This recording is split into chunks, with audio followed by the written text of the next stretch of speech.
ये हमारी भावनाएं हैं, ये हमारी बुद्धि है, ये मेरा हाथ है, ये मेरा सर है, ये मेरा मेरा कहना जो है वो मैं कौन हूँ, वही सत्य। और दूसरा सत्य ऐसा है जो आज मैं यहाँ बिछे हुए सुंदर फूल और उनकी बहुत ही सुंदर शोभा देख रही हूँ, उसको देखकर एक प्रश्न जरूर उठना चाहिए कि ये फूल कैसे सहज में ही पृथ्वी से बन के आए, इनको किसने बनाया?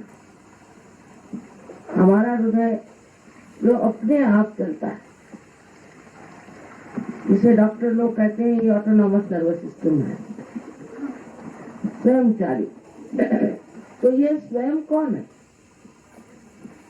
स्वयं हमने आज तक जाना नहीं, लेकिन इस स्वयं को चलाने वाली जो शक्ति है, जो चराचर रूप में निराकार स्वरूप ब्रह्म चैतन्य कहलाती है, वो शक्ति भी आज तक हमने जानी नहीं। उस शक्ति को भी जाना और उससे अपना योग घटित होना, यही सहज योग। सह माने आपके साथ और ज माने पैदा हुआ। आपके साथ पैदा हुआ ये अधिकार, हर एक मनुष्य का ये अधिकार है कि वो इस सर्व तरफ फैली हुई ब्रह्म चैतन्य शक्ति को प्राप्त करे, उससे संबंधित हो, यही योग है। यही मनुष्य के जीवन के लक्ष्य है। जब तक ये घटित नहीं होगा, आपको कोई समाधान नहीं मिल सकता, चाहे आप कभी कभी इंसान है वो सोचता है कि हमें अगर पैसा मिल जाए या कोई पॉलिटिकल पावर मिल जाए तो हम सुखी हो जाएंगे। कभी नहीं। सुख का निदान आपकी आत्मा है, वहीं से ये आनंद का सागर बहता है। अभी तक आपकी आत्मा एक साक्षी होकर के आपके सारे कार्यों को देखती। अभी तक आपके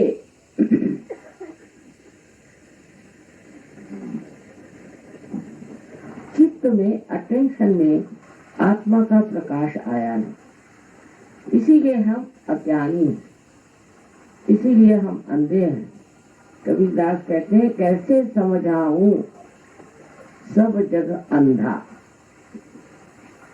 ये मुश्किलें संतों को हुई, लेकिन आज वो दिन आ गया है जब हमें वो सूक्ष्म दृष्टि प्राप्त हो सके। एकदम सहज है बात, सहज में ही ये चीज घटित है। कुंडलिनी के बारे में अनादि काल से लोगों ने मेहनत की। मैं जो करने जा रही हूँ या कह रही हूँ, ये कोई नई बात नहीं। बस इतना ही फर्क है कि आजकल के जमाने में ये चीज सामूहिकता से घटित होती है, लेकिन पहले नाथ पंथियों में कुंडलिनी का जागरण एक गुरु का एक ही चेला होता है, और ये बात किसी को बताई नहीं जाती। 12वीं शताब्दी में ज्ञानेश्वर जी ने अपने गुरु से इजाजत मांगी कि आप मुझे कृपया इसके बारे में लिखने को दीजिए, लिखने में क्या है। तब उन्होंने ज्ञानेश्वरी में 6वीं अध्याय में 6वां अध्याय जो उसमें लिखा, लेकिन धर्म मार्तंडों को तो मालूम नहीं था कुंडलिनी क्या चीज है या इसे जागरण कैसे करना, तो उन्होंने कहा ये निषिद्ध है। फिर 16वीं शताब्दी में आप जानते हैं अपने यहाँ अनेक साधु संत हो गए, महाराष्ट्र में भी बहुत साधु संत हुए और गुरु नानक का भी इतने ही गुरु, सच्चे गुरु हमारे भारतवर्ष में है।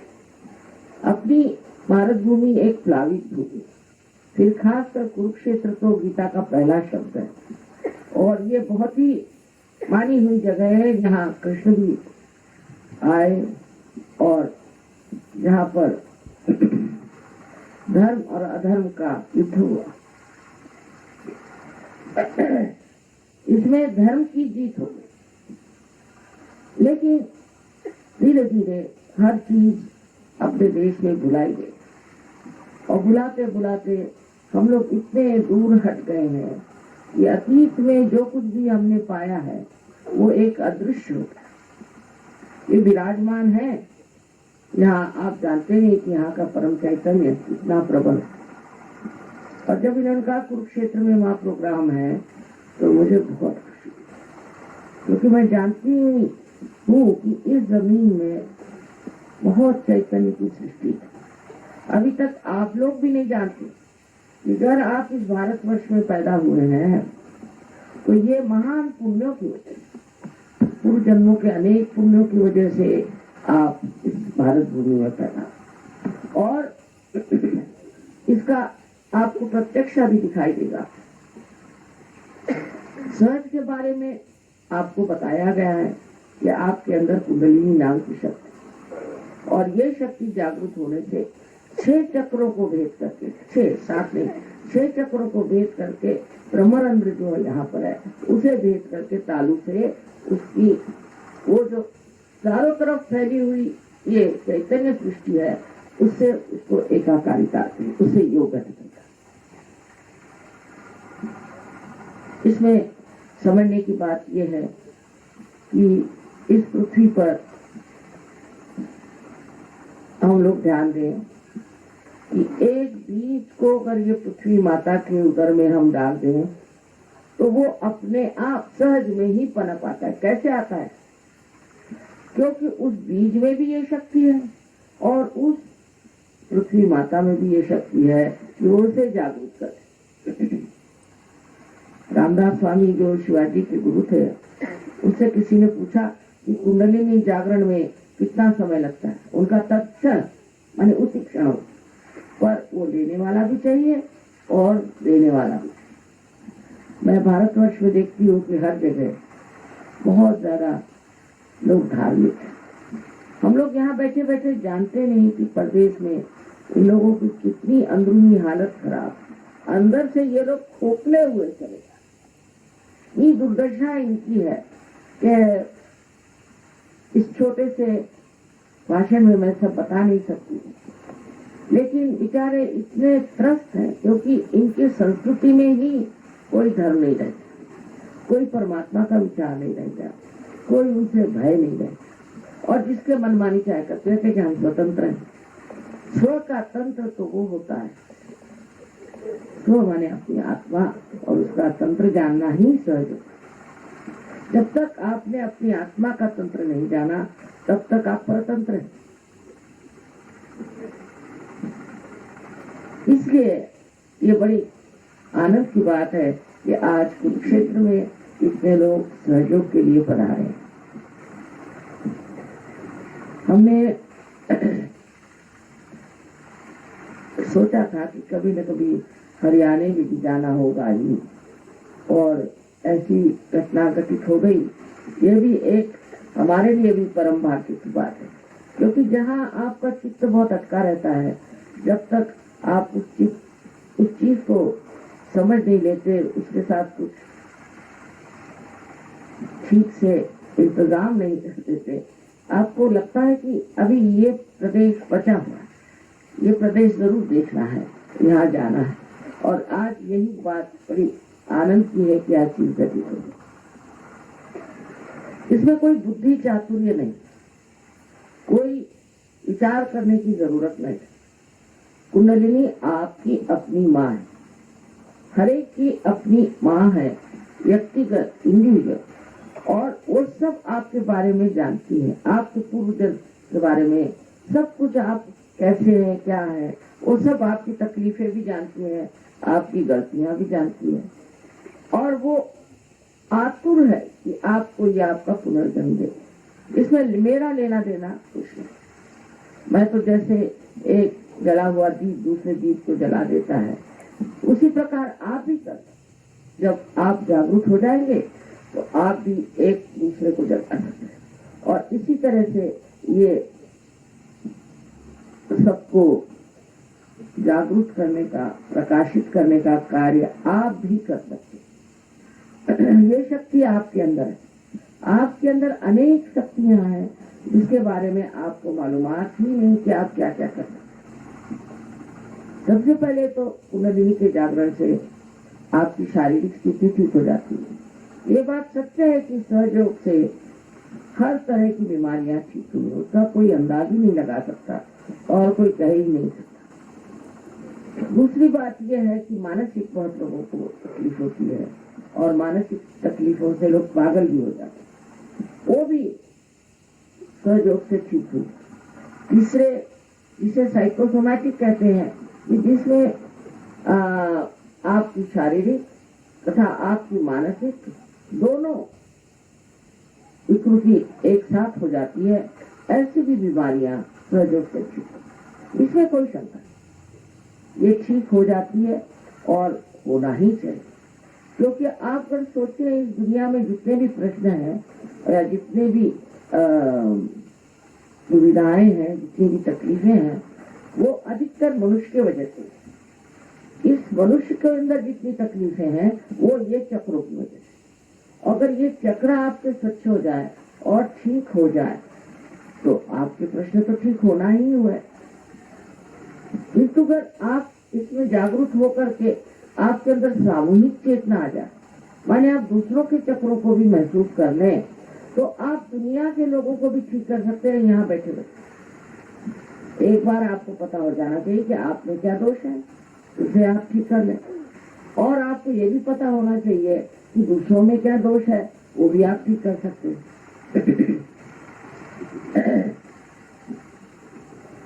इस पर मोहम्मद साहब ने कहा हुआ है कि जब क़ियामा आएगा, माने जब आपके उद्धार का समय आएगा, सब में लिखा है, बाइबल में भी है, कुरान में भी है कि ऐसे उद्धार का समय आने वाला है, रेजरेक्शन टाइम।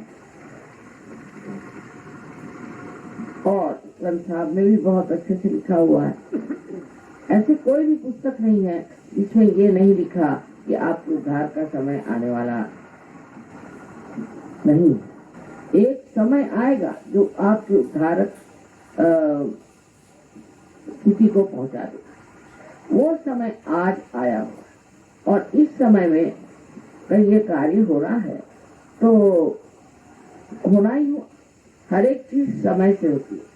कृष्ण का समय और था, संतों का समय और था, ईसा का समय और था, और आज का समय ये। इस समय आपका उद्धार होना आवश्यक है। तो मोहम्मद साहब ने साफ कहा है कि उद्धार का समय जब आएगा तब आपके हाथ बोलेंगे और आपके खिलाफ शहादत देंगे, माने आपकी उंगलियों पर आप जानेंगे किसके कौन से चक्र खराब है, आपके कौन से खराब है, दूसरों के कौन से खराब। इतनी कमाल की बात उन्होंने बताई। और आप जानिए कि आप में कौन से दोष है, यानी आपके खिलाफ शहादत। इतनी बातें इन लोगों ने की हैं और उनको अब पूरा करने का समय आ। रही बात साइंस की, मैंने सोचा सुना है यहाँ बहुत पढ़े लिखे लोग हैं, साइंस के बारे में जानते हैं। तो साइंस की सिवाय साइंस में नैतिकता का कोई विचार ही नहीं, इमोरल नैतिकता का विचार नहीं। दूसरे, साइंस इन चीजों से अपना संबंध रखता है, वो चीजें बहुत ही विनाशक और कहना चाहिए कि बहुत ही उथली है। जैसे कि आपके लिए साइंस की वजह से इलेक्ट्रिसिटी आ गई, तो क्या, जब इलेक्ट्रिसिटी नहीं थी तब भी लोग रहते, ये कोई अंतिम चीज तो नहीं। उसे जब से साइंस आया है तब से लोगों में बहुत ही अशांति आ गई, बहुत ज्यादा अशांति आ गई। और वो अशांति इतनी ज्यादा बढ़ गई है कि अब जहाँ बहुत साइंस बढ़ गया है वो तो एकदम सर्वनाश के कगार पे खड़े।